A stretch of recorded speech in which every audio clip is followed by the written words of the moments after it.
So one of the biggest myths in economics is probably the gender wage gap. This notion that women get paid 77 cents to a man's dollar for the exact same job. Basically, this is one of the biggest talking points in any Democratic or leftist debate. It's always about the oppression that women go through on a daily basis because they are simply getting paid less than men for the same exact job. If you ask any liberal or Democrat what is the number one thing oppressing women or the number one reason why women are not as equal as men, it's the gender wage gap. So right here, this is a article from the Institute for Women's Policy Research. And if you look at the article, they're basically saying that the data that shows that women do make less than men, it's all correct. There's no other reason why. It's simply because sexism. And if you just looked at this article, you would have the idea that women are being treated worse than men in the workforce in terms of pay. But unfortunately, the debate is a much more complicated issue than a lot of feminists or liberals would like you to think it is. So let's go over some reasons why a man would make more than a woman. So the first reason is they simply work longer. So this is from Forbes, and they're using a American time use survey by the Bureau of Labor Statistics. Now, if you often read other magazines or leftist articles, they'll always say that women work just as hard as men, or they work just as long as men. But that's simply not true. As you can see, men working 8.2 hours a day compared to women working 7.8 hours. Now, I understand that's a 0.4 difference, but if you add it up, it's considerably a lot. So extra 3.5 hours a week or 14 hours a month. Now, 14 hours, if you're working a minimum wage job, that's about $70. So a man working a minimum wage job would get around $70 more per month than a woman.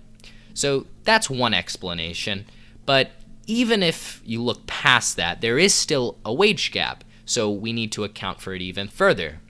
So let's look at another thing. So let's look at college majors.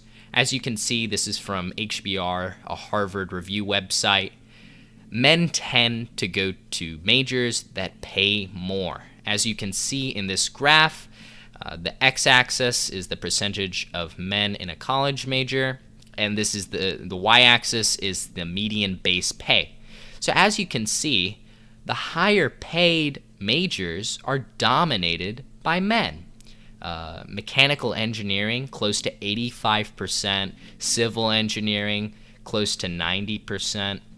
But if you look at lower paying majors like social work, human resources, healthcare administration, more women tend to be in those majors. And if you compare a neurosurgeon who is a male and a social worker who is a woman, of course the neurosurgeon is going to make much, much, much more than the social worker.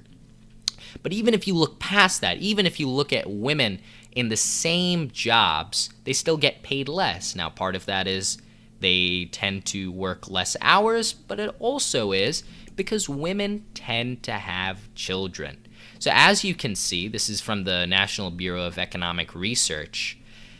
When the pay is considerably even, the men and the women have no children. But after the first child is born, women who tend to get married, they have children, they considerably dip in their pay.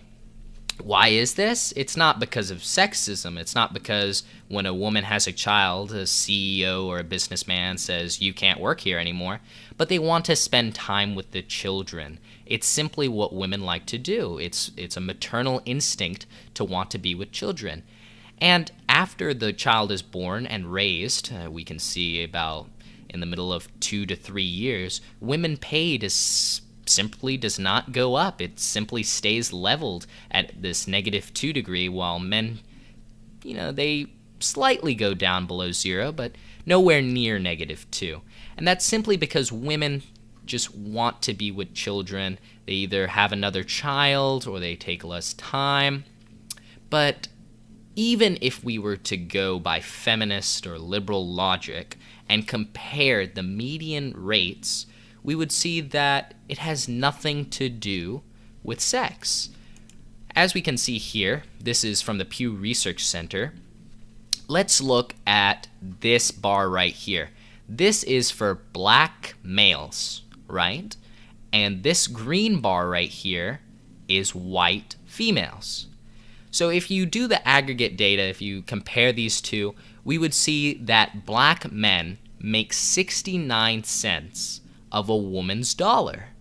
Now, we could be as dishonest or as crude as some liberals say and say, well, that's just racism, or white men are more privileged than black males. But if you simply said this to a white feminist or a white woman, they would simply say, well, there's a lot of factors to compare to. But they often don't use those same factors to compare themselves to men. Now, another myth there is that women tend to pay more for the exact same product as a male for no reason. Sexism, of course. They called this the pink tax, right? And as we can see, part of it is true. If we don't look at the whole story, we can see that girls' clothing costs 4% more than boys. Women's clothing costs 8% more than men's. Girls' toys cost 7% more than boys' toys. And personal products, women personal care products, they cost 13% more than men's. Now, if you weren't trained in economics or you didn't know anything about economics, you could simply say, well, that's just sexism. Women are paying more for absolutely no reason.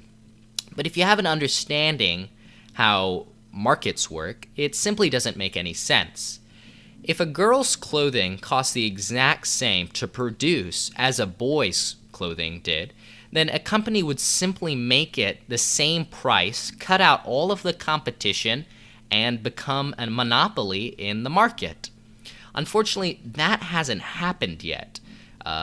There could be several reasons why women's personal care products cost more than men's. There could be taxes, there could be regulations, there could be subsidies for men's products, but that simply isn't the case. The reason why they cost more is because they're different. If a woman chooses to have a